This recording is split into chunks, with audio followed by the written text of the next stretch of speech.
Bonjour les amis, bienvenue dans le Café Tarot de ce mardi 13 septembre. Me revoilà dans mon décor habituel, je suis de retour chez moi après un voyage qui a été un petit peu longuet, mais voilà, tout s'est bien passé, on est de retour. Merci, un tout grand merci pour vos messages très chaleureux, pour votre patience aussi, parce que ça a été quand même assez long cette fois-ci. Et puis pour vos mails, j'espère que j'ai répondu à tout le monde et que je n'ai oublié personne. Si c'est le cas, n'hésitez pas à me réécrire afin que je vous réponde, parce que maintenant, non seulement j'ai une connexion Wi-Fi plus ou moins digne de ce nom, c'est pas toujours top ici non plus, mais j'ai pu remarquer en voyage que franchement j'étais pas si mal lotie que ça. Et puis donc évidemment je reprends le travail, donc là maintenant c'est ok. Qu'est-ce que je peux vous dire? Que vous m'avez manqué, que les guidances m'ont manqué, même si j'en ai fait une ou deux, c'était vraiment très peu parce que les conditions finalement ne s'y prêtaient pas, pas du tout. Et en réalité j'étais un peu optimiste avant le départ, et une fois sur place on découvre évidemment comment se font les choses, et j'étais souvent sur les routes aussi, donc voilà, comme ça vous savez tout. J'ai ramené un petit cœur, je vais vous le montrer. J'avais pas beaucoup de place parce que j'ai voyagé juste avec un bagage à main. Et voilà, j'avais envie de vous l'offrir, mais je peux pas l'offrir comme ça, je le ferai bien passer et le dédoubler, voilà, mais c'est le cœur sacré. Il y en a partout au Mexique, c'est vraiment, j'adore. Il est petit, mais ça représente avec toutes ces couleurs, je trouve bien l'amour que je porte à mon travail, que je porte à chacun d'entre vous aussi. Et je vais essayer de le mettre de manière à ce qu'on puisse le voir dans la déco, mais là pour le moment c'est pas possible. Donc on s'y met. J'ai pas de café, il fait toujours trop chaud là pour le moment ici. À mon avis ça va bientôt diminuer. Donc on a le tarot du chercheur de vérité. Et puis je vais compléter avec un oracle, bien sûr, pour avoir plus d'informations pour ce mardi 13. Installez-vous confortablement les amis, faites-vous un petit café, un petit thé ou un verre d'eau, peut-être que vous êtes en voiture ou dans le métro pour aller au travail. Je passe ce petit moment avec vous. Et on va voir, alors je vais le mélanger un petit peu plus parce que celui-ci, ça fait un bon moment que je ne l'ai plus utilisé. Et il a besoin j'ai besoin de me reconnecter à ces énergies. Voilà pour le mardi 13, pour toutes les personnes qui me suivent et aussi pour vous qui passez par là. N'hésitez d'ailleurs pas à vous abonner si le cœur vous en dit, vous verrez. On fait des chouettes choses ici sur la chaîne. Alors, en positif, qu'est-ce que nous avons? L'ermite. Ok, je vais prendre les deux directement. En négatif, c'est-à-dire en défi, bien entendu. Alors j'espère que vous voyez bien. J'ai pris les grandes cartes, hein, elles sont...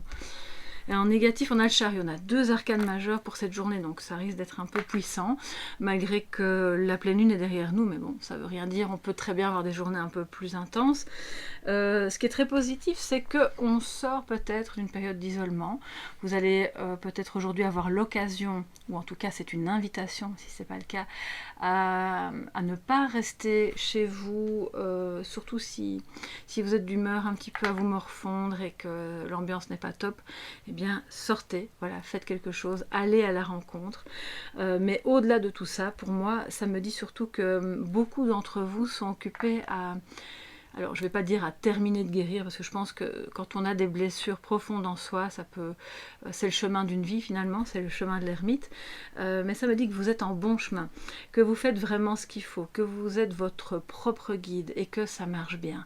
Même si vous pourriez avoir, on le voit, des moments de découragement ou des moments de doute, parce que le chariot négatif, bon, ça veut dire qu'il y a beaucoup de doutes, que vous vous arrêtez souvent en cours de route en vous demandant, bon, est-ce que je suis avec la bonne personne, est-ce que ce que je fais est bien, est-ce que je ne devrais pas faire demi-tour, voilà, on voit qu'il y a pas mal de questions qui se posent et qui peuvent ternir votre motivation, qui peuvent aussi vous mettre dans un état d'esprit un petit peu morose et qui finalement vous fait manquer de confiance en vous. Donc le défi bien sûr c'est de remonter sur votre chariot et de dire j'y vais. Coûte que coûte, je vais avancer. Alors si vous faites partie des personnes qui ont des doutes parce que vous manquez de confiance en vous, parce que vous avez beaucoup de blessures d'enfance ou au cours de votre vie, vous avez vécu des choses vraiment difficiles et que ça vous freine, ce sera alors l'interprétation plus de ce côté-là aujourd'hui, de se dire je ne me laisse pas enfoncer, je ne me laisse pas engloutir par mes doutes, par mes peurs, par ma tristesse, par l'impression que je suis toute seule, parce qu'en réalité j'ai déjà bien avancé, je continue mon chemin et je peux faire un bout de chemin seul, c'est pas un problème, même si par moments vous en doutez. J'ai l'impression, c'est ce que j'entends, alors ça peut concerner une seule personne ou deux, c'est pas grave, je vais quand même vous le dire. Il y a ici des personnes qui se disent, ou qui ont cette croyance, hein, ça peut être lié à une éducation aussi, je n'avancerai bien que si on est deux. Et si je suis toute seule, je risque de faire des erreurs, je risque de me tromper, de ne pas prendre les bonnes décisions, d'avancer moins vite. Vous voyez, mais c'est encore une fois, on vous dit ici, un leurre. Vous pouvez avancer seul tout en étant, entre guillemets, accompagné par d'autres personnes avec lesquelles vous êtes en contact. Alors, pour d'autres personnes, ce sera plus au niveau de... vous avez peut-être eu réellement un besoin à un moment donné de dire je ferme la porte, je fais ce que j'ai à faire, je n'ai pas envie qu'on vienne me déranger parce que j'ai des choses à régler. Et ici, on voit vraiment toute la sagesse. Donc c'est en positif, donc c'est vraiment génial. Ça veut dire que d'autres personnes autour de vous vont elles aussi bénéficier de ce qui émane de vous, de cette sagesse, de ce côté guide que vous avez en vous. Vous êtes peut-être occupé à vous rendre compte, et peut-être à travailler à ça, que vous avez des facultés pour vous guérir, pour guérir d'autres, ou pour aider d'autres, pour éclairer vraiment... la lanterne, hein, vous voyez, c'est la vôtre, mais c'est aussi, ça représente la conscience d'autres personnes. Et vous êtes occupé peut-être à éclairer le chemin de quelqu'un sans le savoir, de quelqu'un qui doute, qui n'est pas en bonne posture. C'est possible aussi, c'est pas forcément vous ici en négatif. Hein. Je ressens que ça peut être aussi une ou des autres personnes que vous allez éclairer aujourd'hui, par un conseil, simplement par votre présence, par... un sourire, ça va, je ressens que vous allez sortir de l'ornière quelqu'un sans pour autant en faire des tonnes, hein. C'est par votre sagesse, d'accord. Et oui, excusez-moi, j'entends quelque chose, donc je m'arrête pour l'écouter. Vous avez ici trop attendu, alors trop, il n'est jamais trop tard, hein. C'est pas vraiment comme ça que je devrais le formuler.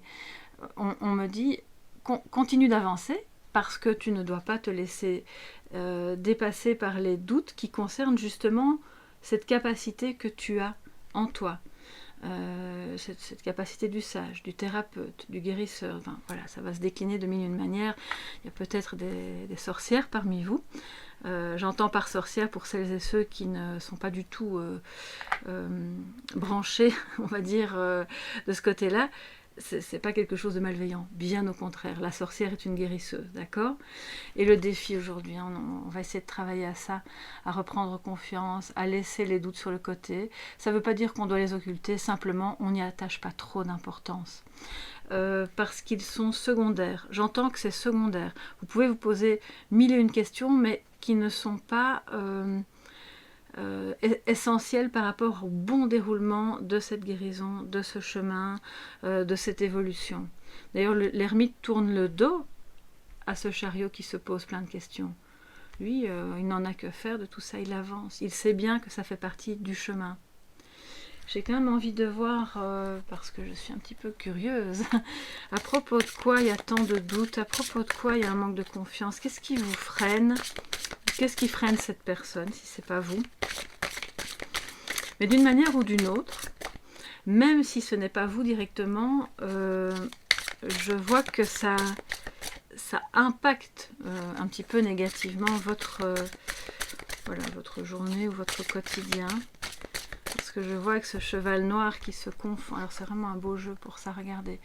Les deux chevaux, on dirait, entrent l'un dans l'autre, comme le yin et le yang. Donc il y a peut-être aujourd'hui, soit pour cette personne ou pour vous ou les deux, une difficulté à se complémenter. Alors, je ne sais pas si ça se dit. Il y a un problème de complémentarité ici. D'accord? Et là, l'idée, c'est de justement travailler suffisamment bien ces blessures, ce que vous faites, hein, ou les problèmes de comportement, enfin, quels qu'ils soient, pour pouvoir être dans cette complémentarité, de manière plus fluide. Ça peut être avec votre amoureux, votre amoureuse, quelqu'un que vous aimez, quelqu'un de la famille, ou peu importe qui, une personne importante en tout cas. As de denier, ok. Donc là, ça concerne... tous ces doutes que vous avez peuvent concerner un départ, un nouveau départ professionnel, financier, ou enfin en tout cas dans le domaine matériel, mais pas que, ça peut être une question matérielle qui impacte le relationnel. Donc on y va, on se pose pas trop de questions. Je vais, alors regardez, je vais quand même... Joël, si tu passes par là, voilà la petite trousse que tu as confectionnée l'année passée, Soleil Levant, j'adore, elle part partout avec moi, et elle est venue au Mexique avec moi.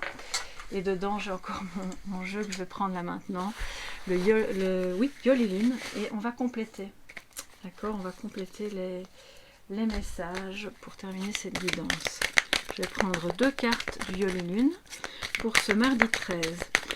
Et donc, je disais, Joël, bah oui, encore un tout grand merci pour ce beau cadeau, parce que il est juste parfait pour mettre les jeux que j'emporte avec moi.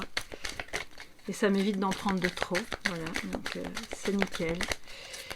Alors, les amis, qu'est-ce que ça nous dit pour cette journée? Mardi 13.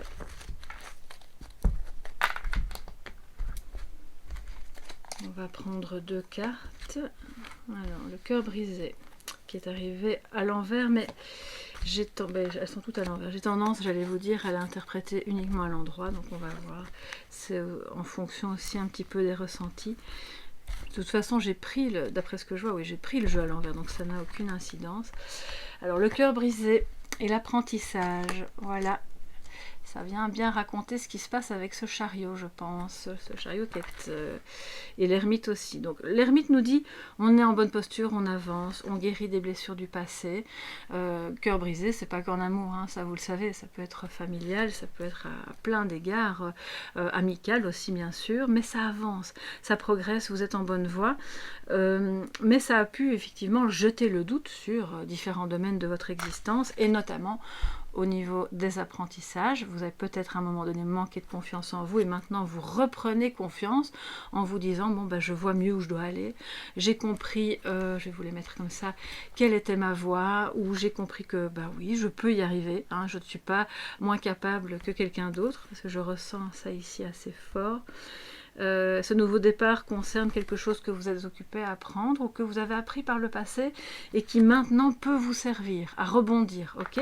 Donc utilisez toutes vos capacités relationnelles, affectives, votre savoir, quel qu'il soit, intellectuel, un savoir pratique, peu importe, tout ça est bon pour que vous puissiez vous remettre en selle. C'est un début d'année, donc on y va, on n'a pas peur de retracer la route, de remettre d'autres objectifs, alors c'est pas quotidien, mais de se dire, bon bah qu'est-ce que j'ai envie de faire? Et d'oser y aller, hein. C'est vraiment, il faut oser les amis. Je vais prendre un petit message de sagesse quand même pour clôturer joliment cette guidance. Alors je regarde un petit peu ce que j'ai là, mais du coup je vais prendre la triade. Et pour demain, je pense que je vais prendre d'autres jeux. Et là je me sers de ce qui est à ma portée. Ok, alors un message de sagesse pour vous les amis en cette journée du 13, mardi 13 septembre. Message de sagesse. Ok. Alors nous avons les racines. J'ai envie d'en prendre 2. Oui. L'épreuve, ok. Donc il y a toujours, effectivement, on le voit, des choses du passé. Bon, ben, les racines, ça parle non seulement de vos ancêtres, de ceux aussi dans quoi vous êtes ancrés. tant affectivement que d'un point de vue mental, je dirais, à tous les niveaux, même intellectuels, de ce que vous avez appris, de tout ce qui fait votre arbre, votre centre, d'accord? On vous invite vraiment à vous ancrer pour continuer de dépasser certaines épreuves que vous êtes occupés à traverser. Ça peut être des épreuves du passé qui reviennent à votre mémoire et qui viennent un peu vous titiller, des souvenirs qui vous font mal, comme ça peut être quelque chose d'actuel que vous êtes occupé à traverser, mais vous le faites super bien, il n'y a pas de souci, et qui de temps en temps, vous avez des doutes, vous êtes un peu confronté à de nouveau, voilà, où est la porte de sortie. Et donc la carte de sagesse, puisque c'est le message de sagesse, c'est ancrez-vous, soyez dans le concret, agissez, soyez aussi en contact avec vos ancêtres si vous en avez encore, d'accord, que vous puissiez être à leur contact pour avoir des informations, pour avoir un éclairage. Et si vous êtes plus âgé, ou simplement si vous n'avez plus d'ancêtres, c'est l'idée de se replonger dans tout ce qui était bon pour vous, qui fait partie vraiment de vos fondations, de tout ce que vous avez aussi fait vous-même par vous-même de bon, et qui concerne alors évidemment aussi vos enfants, puisque si vous en avez fait, vous faites partie vous-même des ancêtres, et de les aider à ce moment-là à y voir plus clair. J'ai l'impression qu'on est même dans une période pas évidente. On voit qu'il y a une porte de sortie, elle est là, hein. Il y a la lumière qui brille au loin, on ne se désespère pas, on ne se laisse pas envahir par le doute, et on avance, parce que même si on prend des petits détours et qu'on doit faire marche arrière, vous allez y arriver de toute façon, quoi qu'il arrive. Donc n'hésitez pas à me dire un petit peu sous la vidéo de quel type d'épreuve il peut s'agir, si épreuve il y a. Si vous ne vous sentez pas du tout concerné par cette guidance, c'est pas grave, hein. C'est que ce ne sera pas pour vous aujourd'hui, ça peut arriver, je rappelle que c'est général. Et si vous avez aimé, n'hésitez pas à mettre un pouce bleu et à vous abonner en activant la clochette. Moi je vous fais de gros bisous. Je vous lirai tous très attentivement. Je vais revenir un peu en arrière aussi dans les journées, les guidances qui ont précédé même avant mon départ, parce que je pense qu'il y a beaucoup de commentaires qui sont passés au bleu. Ça arrive parfois avec YouTube, je ne sais pas pourquoi. Et je vous lirai de toute façon. Je vous embrasse bien fort. Prenez bien soin de vous et on se retrouve demain pour le prochain Café Tarot. Bye bye!